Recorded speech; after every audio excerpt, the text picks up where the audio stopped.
প্রিয় ছাত্রছাত্রীরা, আশা করি তোমরা প্রত্যেকে ভালো আছো। আমার এই আইডিয়াল ইংলিশ টিচার এই চ্যানেলে প্রত্যেকে স্বাগত। আমার চ্যানেলে তোমরা যদি প্রথম হয়ে থাকো তাহলে অবশ্যই তোমরা আমার এই চ্যানেলটিকে সাবস্ক্রাইব করিবে এবং সমস্ত নোটিফিকেশান সবার আগে পাওয়ার জন্য অল নোটিফিকেশান অন করে দেবে, আর লাইক করবে এবং প্রচুর প্রচুর শেয়ার করবে। আজকে মাধ্যমিক গ্রামার আলোচনা করব। মাধ্যমিক ছাত্রছাত্রীদের কাছে একটা সুবর্ণ সুযোগ। মাধ্যমিক ছাত্রছাত্রীরা যাতে উপকৃত হয়, তারা যাতে গ্রামারে উন্নতি করতে পারে, এই জন্য আমি প্রথম গ্রামার প্র্যাকটিস শুরু করেছি। Different types of grammar practice হচ্ছে। এর আগের ক্লাসগুলোতে আমি বিভিন্ন ধরনের গ্রামার আলোচনা করেছি। আজকেও গ্রামার প্র্যাকটিস সেট 3 নিয়ে আলোচনা করব। Let us start.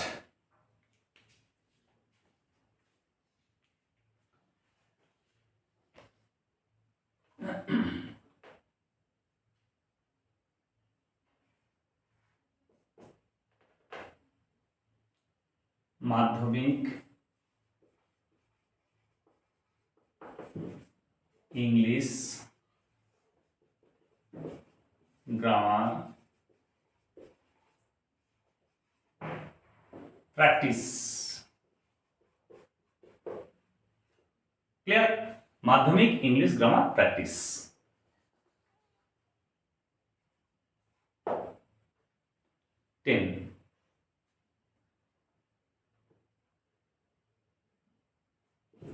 He said to me, may you live a happy life. এটা হচ্ছে narration change into indirect speech. He said to me, inverted কমার মধ্যে রয়েছে may you live a happy life. Clear? তাহলে এটাকে ইনডাইরেক্ট স্পিচে পরিণত করতে হবে। দেখো, ন্যারেশন চেঞ্জ, অনেকে ভাবে যে ন্যারেশন চেঞ্জ খুব কঠিন, কিন্তু না, ন্যারেশন চেঞ্জ একেবারে সহজ। যদি তুমি 5টা চেঞ্জ করতে পারো এবং কোথায় কোথায় পরিবর্তন হবে যদি মনে রাখতে পারো, তাহলে কিন্তু আর কোনো সমস্যা হবে না। এটা হচ্ছে রিপোর্টিং ভার্ব চেঞ্জ করতে হবে, লিঙ্কার 2 নম্বর লিঙ্কার বসাতে হবে, 3 নম্বর চেঞ্জ অফ প্রোনাউন, 4 নম্বর চেঞ্জ অফ টেন্স, 5 নম্বর চেঞ্জ অফ অ্যাডভার্ব। এই 5টা জিনিস যদি ঠিক থাকে তাহলে ন্যারেশন চেঞ্জ রাইট হবে। ক্লিয়ার? দেখো, তাহলে ন্যারেশন চেঞ্জ করার সময় আগে তোমাদের খেয়াল রাখতে হবে বা আগে তোমাদের দেখতে হবে যে ইনভার্টেড কমার মধ্যে, ক্লিয়ার, ইনভার্টেড কমা অর্থাৎ রিপোর্টেড স্পিচ, এই রিপোর্টেড স্পিচ এটা কোন সেন্টেন্স। দেখো, এই রিপোর্টেড স্পিচটি মে দিয়ে শুরু, কি দিয়ে শুরু আছে? মে দিয়ে শুরু আছে এবং শেষে ফুল স্টপ। আর বাক্যটি সেন্সের দিকে দেখো, may you live a happy life, তুমি একটা দীর্ঘ জীবন, সুখী জীবন, তুমি একটি সুখী জীবন কাটাও বা চালাও। ক্লিয়ার? তাহলে এখানে বক্তার উইশ অর্থাৎ ইচ্ছা প্রকাশ পেয়েছে। তাহলে যে সমস্ত বাক্যগুলো বক্তার প্রেয়ার এবং উইশ প্রকাশ পায়, অর্থাৎ বক্তার প্রার্থনা এবং ইচ্ছা প্রকাশ পায়, সেই বাক্যগুলিকে কি বলা হয়? Optative sentence. Optative sentence. আর অপটেটিভ সেন্টেন্স মে দিয়ে শুরু হয় আর শেষে কি থাকে? Full stop. ক্লিয়ার? আর স্পিকারস প্রেয়ার অর উইশ প্রকাশ পায়। আর এই সেন্টেন্সটির দ্বারা কি প্রকাশ পাচ্ছে? বক্তার প্রেয়ার নয়, কি এটা হচ্ছে উইশ, মানে ইচ্ছা প্রকাশ হয়েছে, ইচ্ছামূলক ইচ্ছা প্রকাশ পেয়েছে। ক্লিয়ার? তাহলে আমরা এটা কি sentence? It is an optative sentence. তাহলে প্রথম জানলাম। এবারে অপটেটিভ সেন্টেন্স হলে রিপোর্টিং ভার্ব, এটা হচ্ছে রিপোর্টিং ভার্ব, ঠিক আছে, যে ভার্বটি দ্বারা বক্তা তার বক্তব্য প্রকাশ করে সেটাই হচ্ছে রিপোর্টিং ভার্ব। তাহলে রিপোর্টিং ভার্ব কি রয়েছে? সেট। এই রিপোর্টিং ভার্বটাকে পরিবর্তন করতে হবে। দেখো আমরা সেট টুটা কাটবো না, শুধু সেট, ঠিক আছে। কেন টু কাটবো না একটু পরে আলোচনা করছি। এবার যেহেতু অপটেটিভ সেন্টেন্স, তাহলে অপটেটিভ সেন্টেন্সে রিপোর্টিং ভার্বের পরিবর্তে কি বসে? প্রেট, মানে প্রে আর উইস। যেহেতু সেটটা পাস্ট টেন্স, তাই প্রেট অথবা উইস্টের মধ্যে যে কোনো একটি বসবে। কি বসাবো? যেহেতু ইচ্ছামূলক বাক্যটা, মানে ইচ্ছা প্রকাশ পেয়েছে, এটা কিন্তু প্রার্থনা নয়, ইচ্ছা, তাই এটা সেটের পরিবর্তে কি লিখবো? উইস্ট। উইস্ট লিখে গোল করে দিলাম। ক্লিয়ার? এবার দেখো উইশ টু, তাহলে উইশ টু, সেট টু কেটে কিন্তু উইস্ট করব না। কেন না? হি তখন হয়ে যাবে হি উইশড মি, যেহেতু অবজেক্ট রয়েছে এখানে, কাকে? আমাকে। তাহলে সে কিন্তু আমাকে উইশ করেনি, আমাকে ইচ্ছা করেনি, আমার কাছে কিন্তু সে উইশটা করেছিল যে may you live a happy life. সে আমার কাছে উইশ করেছিল, তাই উইশের পর এখানে কি রাখবো? টু। আর যদি প্রেড হয়, অর্থাৎ যদি প্রার্থনা বোঝায়, তাহলে এখানে কি হবে? আর যদি অবজেক্ট থাকে তাহলে ফর বসবে। কি বসবে? আমার জন্য প্রার্থনা করেছিল। তাহলে এখানে যেহেতু প্রে হচ্ছে না, তাই সেই প্রে নিয়ে আলোচনা করছি না। ক্লিয়ার? এবারে লিঙ্কার কি বসবে? অপটেটিভ সেন্টেন্সের লিঙ্কার হচ্ছে দ্যাট। তাহলে দ্যাট লিখে দাও। ইনভার্টেড কমার মধ্যে তিনটে পরিবর্তন করতে হবে: change of pronoun, change of tense, change of adverb. আগে প্রোনাউন কি আছে? ইউ। ক্লিয়ার? তাহলে ইউটা কোন person? Second person. Second person পরিবর্তন হয় রিপোর্টিং ভার্বের কাকে দেখে? অবজেক্ট। রিপোর্টিং ভার্বের অবজেক্ট কি? মি। মিটা কোন পার্সন? First person. তাই এটা হয়ে যাবে, কি হয়ে যাবে? এটা হয়ে যাবে ফার্স্ট পার্সন। রিপোর্টিং ভার্বের অবজেক্টটি যে পার্সনে থাকবে, প্রোনাউনটি সেই পার্সনে পরিণত হবে। তাহলে ইউ থেকে হয়ে যাবে কি? আই। ইউর ফার্স্ট পার্সন কি? তুমি। ফার্স্ট পার্সন আমি। সাবজেক্ট তুমি, যেহেতু সাবজেক্ট, তাই ফার্স্ট পার্সন সাবজেক্ট হচ্ছে আই। ক্লিয়ার? এবারে চেঞ্জ অফ টেন্স, দেখো কি আছে? মে লিভ। কি রয়েছে? মে লিভ। মেটা আছে মোডাল অক্সিলারি ভার্ব, এর মোডাল পাস্ট দিতে হবে। তাহলে যেহেতু সেটটা past tense, reporting verb past tense হলে ইনভার্টেড কমার মধ্যে বাক্যটি, অর্থাৎ রিপোর্টেড স্পিচের ভার্বের পরিবর্তন হবে। ক্লিয়ার? যদি চিরন্তন সত্য না হয়, তাহলে মে আর লিভ কেটে আমি কি লিখবো? মে থেকে মাইট, আর মাইটের পর ভার্বের প্রেজেন্ট রূপ বসে মাইট লিভ। কি হবে? মাইট লিভ। কেন না? এটা হচ্ছে মোডাল পাস্ট। ক্লিয়ার? মেটা প্রেজেন্ট রূপ, এর মোডাল পাস্ট হচ্ছে মাইট, মাইট লিভ। এরপরে আরেকটা পরিবর্তন হচ্ছে কি? Change of adverb. দেখো অ্যাডভার্ব আর হ্যাপি লাইফ, অ্যাডভার্ব নেই, তাহলে চেঞ্জ হবে না। তার চারটে পরিবর্তন হয়ে গেল। সেটের পরিবর্তে উইশড, লিঙ্কার হয়ে গেল দ্যাট, সাবজেক্ট ইউ রয়েছে, প্রোনাউন আর কোনো প্রোনাউন নেই, তাই ইউটা পরিবর্তন হবে রিপোর্টিং ভার্বের অবজেক্টকে দেখে। অবজেক্টিভ ফার্স্ট পারসন রয়েছে, তাহলে ইউর ফার্স্ট পারসন হবে, অর্থাৎ আমাকে বলছে আমি, তুমি মানে আমি। আর ভার্বটা পরিবর্তন হবে, যেহেতু reporting verb set past tense রয়েছে, তাই এটা পাস্ট টেন্সে পরিণত হয়ে যাবে। যেহেতু মোডাল অক্সিলারি ভার্ব রয়েছে, তাহলে মোডাল পাস্ট হচ্ছে মাইট। আর তারপরে ভার্ব প্রেজেন্ট রূপ, মোডাল অক্সিলারি ভার্বের পর ভার্বের প্রেজেন্ট রূপ হচ্ছে লিভ আ হ্যাপি লাইফ। পুনরায় আমি লিখে দিচ্ছি, দেখো হি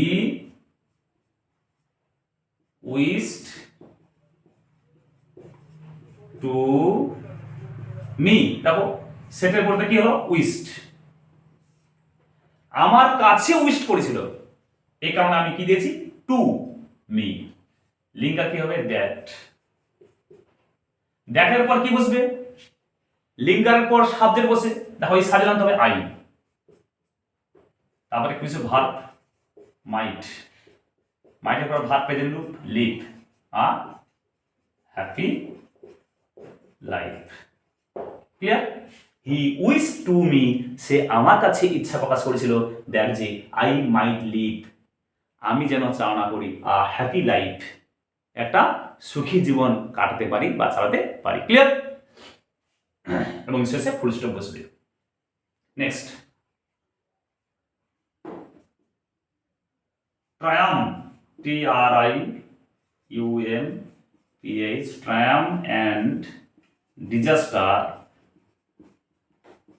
triumph and disaster, deceive us, voice change।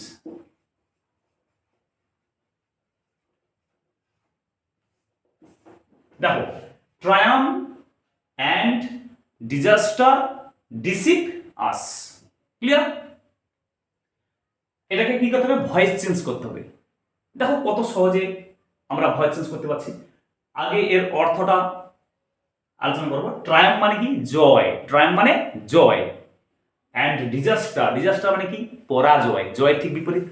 Triumf and disaster, জয় এবং পরাজয়। ডিসিপ, ডিসিপের অর্থ কি? প্রতারণা করে। আস, আস মানে আমাদেরকে, আমাদিগকে, ঠিক আছে? তাহলে জয় এবং পরাজয় আমাদিগকে ডিসিপ করে মানে প্রতারণা করে। দেখো এটাকে ভয়েস চেঞ্জ করতে হবে, খুব ইম্পর্টেন্ট একটা গ্রামার। কি ভয়েস চেঞ্জ করবো? আমি প্রথম বলেছিলাম যে ভয়েস চেঞ্জ করতে হলে আমাদের দেখতে হবে দুটো জিনিস। প্রথমে দেখতে হবে কি, একটা আছে কোন সেন্টেন্স রয়েছে এবং কোন ভয়েস। এটা কোন সেন্টেন্স? দেখো ট্রায়াম্ফ অ্যান্ড ডিজাস্টার, ডিসিপ, কে ডিসিপ করে? Triumf and disaster. তাহলে বাক্যের সাবজেক্ট রয়েছে আর সবশেষে কি রয়েছে? Full stop. এটা একটা বর্ণনা বা বিবৃতি দিচ্ছে, তাই এটা হচ্ছে অ্যাসার্টিভ সেন্টেন্স। কোন ভয়েস? ডিসিভ করে কে? ট্রায়াম্ফ অ্যান্ড ডিজাস্টার স্বয়ং কি করছে? ডিসিভ করছে, প্রতারণা করছে। তাহলে এটা হবে active voice. The sentence is in active voice. Clear? তাহলে এটা অ্যাক্টিভ ভয়েস, অ্যাসার্টিভ সেন্টেন্স। এবার অ্যাসার্টিভ সেন্টেন্সের ভয়েস চেঞ্জের নিয়মে আমরা ভয়েস চেঞ্জ করব। টেন্স না জেনেও ভয়েস চেঞ্জ করতে পারবো। দেখো তাহলে ভার্বের, এটা হচ্ছে ভার্ব। দেখো এটা ভার্ব বুঝবো কি করে না? ভার্বের প্রেজেন্ট রূপ দেখো, ডিসিভ মানে প্রতারণা করা। ভার্বের প্রেজেন্ট রূপ মানে ফার্স্ট রূপে রয়েছে। কাদের সঙ্গে প্রতারণা করে? কাদেরকে প্রতারণা করে? না আমাদেরকে প্রতারণা করে। ক্লিয়ার? তাহলে এটা হচ্ছে অবজেক্ট। তাহলে অবজেক্টকে কি করব? প্রথমে সাবজেক্ট করতে হবে। তাহলে আস, আসটা অবজেক্ট, এর সাবজেক্ট রূপ কি? উই, আমরা। ক্লিয়ার? আস লিখলে কিন্তু হবে না। এবারে দেখো ডিসিভ, ডিসিভটা হচ্ছে ভার্বের ফার্স্ট রূপ মানে প্রেজেন্ট রূপ, অর্থাৎ প্রেজেন্ট ইনডিফিনিট টেন্স। ক্লিয়ার? শুধুই মাত্র ভার্ব রয়েছে ডিসিভ, প্রেজেন্ট ইনডিফিনিট টেন্স। তাহলে প্রেজেন্ট ইনডিফিনিট টেন্সে 2 নম্বরে বি ভার্ব বসবে। কি বসবে? অ্যাম, ইজ, আর এর মধ্যে যে কোনো একটি। তাহলে এখানে কি লিখবো? আর। আর কেন লিখলাম? রিজন জানতে হবে। দেখো সাবজেক্ট প্লুরাল, তাই আর হয়েছে। সাবজেক্ট সিঙ্গুলার হলে ইজ হতো। ক্লিয়ার? তাহলে উই আর। তাই যেহেতু ডিসিভটা ফার্স্ট রূপে রয়েছে, প্রেজেন্ট রূপে রয়েছে, তাই এখানে অ্যাম, ইজ, আর এর মধ্যে যে কোনো একটা, উইটা প্লুরাল বলে আর লিখলাম। এরপর দেখো যে ভার্ব রয়েছে সেই ভার্বের থার্ড রূপ বসবে। ডিসিভ থেকে deceived, D E C E I V E D, deceived. Clear? তারপর দেখো অবজেক্টের পরে আর কিছুই নেই, আদার টেন্স বলে কিছুই নেই, তাই লিখছি না। এরপর কি দেবো? কার দ্বারা সম্পূর্ণ হচ্ছে? বাই। এই অর্থে কি বসছে? বাই। এরপরে সাবজেক্টই অবজেক্ট হবে। এটা হচ্ছে subject, triumph and disaster subject. এটাকে অবজেক্ট করো। By triumph, TRIUMPH, triumph and DISASTE, full stop. তাহলে উই আর ডিসিভড, আমাদেরকে প্রতারণা করা হয়। বাই ট্রায়াম্ফ অ্যান্ড ডিজাস্টার, জয় এবং পরাজয়ের দ্বারা। ক্লিয়ার?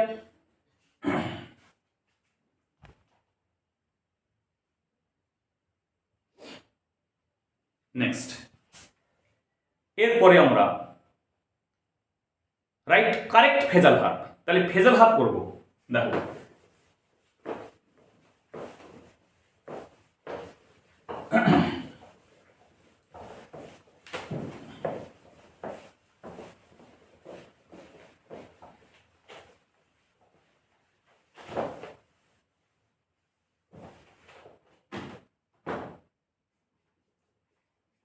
DHYAMIK মাধ্যমিক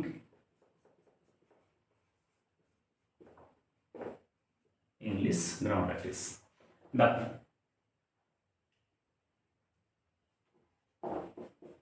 right, correct, phrasal verb.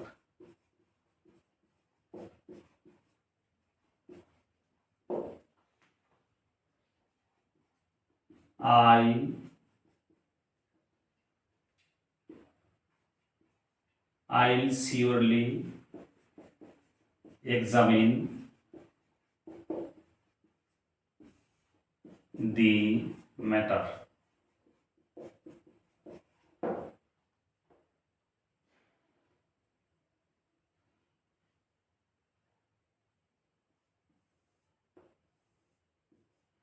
The man, next, the man died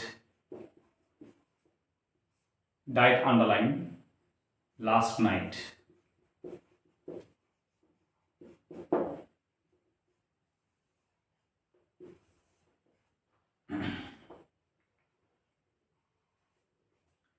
Extinguish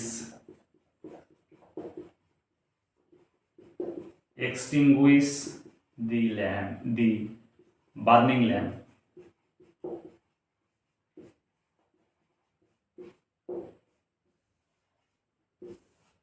Clear? Now, I'll surely examine the matter. Box করে দিয়েছি। The man died, এক্সামিন নিচে আন্ডারলাইন করেছি দেখো। The man died last night, died underline করা রয়েছে। Extinguish the burning lamp, extinguish underline. যেগুলো underline করা আছে এগুলো ভার্ব, এই ভার্বের কারেক্ট ফেজার ভার্ব লিখতে হবে। আমি লিস্ট করে দিচ্ছি।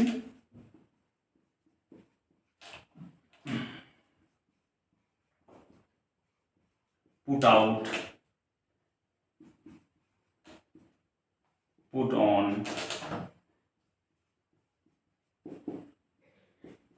look into,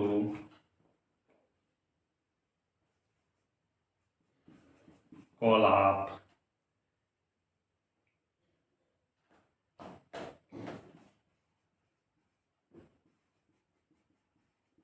pass away. Clear? দেখো, আমি আগে বলেছিলাম, আবার বলছি, এখানে ভার্বটি যে টেন্সে থাকবে বা যে ফর্মে থাকবে, টেন্সের যে ফর্মে থাকবে, ফেজার ভার্বটিকেও সেই ফর্মে রূপান্তরিত করতে হবে। তাহলে কিন্তু ফেজার ভার্বটি ঠিক হবে, না হলে কিন্তু ঠিক হবে না, ভুল হয়ে যাবে, তোমার নম্বর পাবে না। ক্লিয়ার? আচ্ছা, আগে এই ফেজার ভার্বের অর্থ আমরা জেনে নেব। দেখো, পুট আউট, পুট আউট মানে কি? নিভিয়ে দেওয়া, নিভিয়ে দেওয়া। প্রত্যেকে এই ফেজার ভার্বগুলো খাতায় লিখে তার পাশে মানে লিখে নেবে। পুট অন মানে কি? পরিধান করা, পরিধান করা। লুক ইনটু মানে কি? লুক ইনটু মানে পরীক্ষা করা বা তদন্ত করা, পরীক্ষা করা বা তদন্ত করা। কল আপ মানে কি? স্মরণ করা, কল আপ মানে স্মরণ করা। আর পাস অ্যাওয়ে মানে কি? পাস অ্যাওয়ে মানে মারা যাওয়া।